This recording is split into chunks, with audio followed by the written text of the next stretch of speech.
So guys, ayan, this is reband.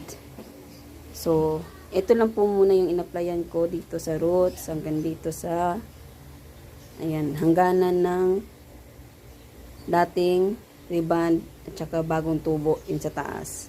So, hindi to ina-applyan kasi dating may gamot na. And then, dito sa harap is tinira ko. Ayan, di ko in-applyan yung bagong tubo kasi as you can see, grabe yung color niya. Yan. Iuhuli ko na yan kasi ang front kasi is mabilis mag-react. Siya ang pinakamabilis mag-react. Tapos yung likod, kung isasabay mo yan, yung likod hindi pa luto, ito luto na. So, paano ka magbabanlaw niyan? Ito hindi pa luto. Ito luto na. So, mamaya, applyan ko yan siya. So, tatansyahin mo kung luto na siya, tapos tatansyahin mo siya na sabay siyang maluto dito.